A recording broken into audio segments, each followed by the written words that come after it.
Morning. This is news to me. A woman has accused Supreme Court pick Brett Kavanaugh of sexual assault, which makes nominating him almost as problematic as writing jokes about harassment on a political comedy show. If the allegations are true, having him on the court would set a terrible precedent. That's pretty clear, sorry. Boy, it would have been nice if this came up during the confirmation hearings. I sat through hours of where he came down on Roe v. Wade, but no one asked him about women v. consent. Though Kavanaugh isn't alone, as the president himself has a dozen accusations of misconduct, giving us an unsettling new meaning to the hashtag #MeToo. But remember, even if we do nominate him, we still have the Hollywood option. Wait for a vote on abortion, then replace him at the last second with Christopher Plummer. Kavanaugh and his accuser will testify for the Senate, and what Republicans say is an effort by Democrats to stall his nomination, and what I say is an effort by Republicans to make us forget about Neil Gorsuch. Because let's be honest, when you're protesting sexual assault, also the guy who cheated his way to the court kinda doesn't fit on the sign. And if you think these accusations aren't worth hearing, just remember, without the Me Too movement, this story would be being reported by Matt Has Anyone Seen My Pants Lauer.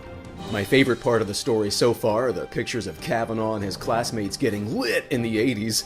Wow, I can't see proof of sexual assault, but I can hear Depeche Mode. Trump weighed in agreeing that there should be a full process to examine the allegations, which means we're all ignoring the bigger story. The president's body has been switched by aliens. Hey, Mr. President, you defending due process is nice, but it's a little off-brand for you. That's like Wile E. Coyote buying the Roadrunner shoes with better traction. Well, this'll be a fun one. The president's penis is described in graphic detail in Stormy Daniels' new book, which I assume is also called Fear. It's oddly shaped, which she compares to Toad from Mario Kart, and since he didn't use a condom, I'm gonna assume it also burns like a fire flower. How bad do you want Trump to defend his penis with more Mario Kart references? More fake news. If anything, it's like Wario Stadium because it's long and has a curve at the end. She also says he has Yeti pubes, and somewhere there's a Yeti going, wait, that means I'm covered in Trump hair? Weak. Meanwhile, Trump's Supreme Court nominee is under more scrutiny after a 2015 video surfaced where Kavanaugh jokingly references his party past, saying what happens at Georgetown Prep stays at Georgetown Prep. Okay, Judge, let's keep the Vegas comparison going. You have a lot of money and seem really bright, but I'm worried how you treat women. Trump says the FBI doesn't want to investigate the Kavanaugh accusations, saying, quote, it's not their thing. I didn't know the FBI stood for Fickle Bureau of Indifference. Don't let these government organizations push you around, Mr. President, or you'll never get anything done. Look, the FBI says it's not their thing, the CIA is resting its eyes, and the NSA's taken this whole week off to find itself. And this is what they do. They did it in 1991. Look, I know this whole thing's about the difficulty of corroborating what happened decades ago, but in this case, just Google Clarence Thomas sexual harassment. Actually, don't. It'll just give you ideas. Quick, someone ask Anita Hill if all the old white men ignoring her now reminds her of the old white men ignoring her back then. And I get it, the FBI might feel annoyed being asked to go further with their background check.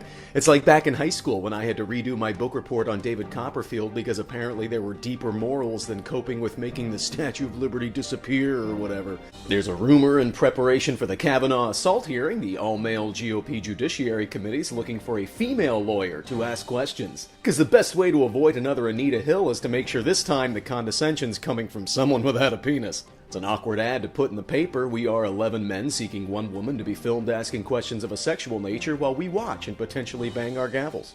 It is true, the GOP does have a women problem. It's not a question if the president eventually insults Kavanaugh's accuser in a late-night tweet, but when he does, which barnyard animal he compares her to. I can see Sarah Sanders now. Look, when the president called her a goat, he wasn't referencing her looks, he was saying she'll eat whatever story the Democrats put in front of her.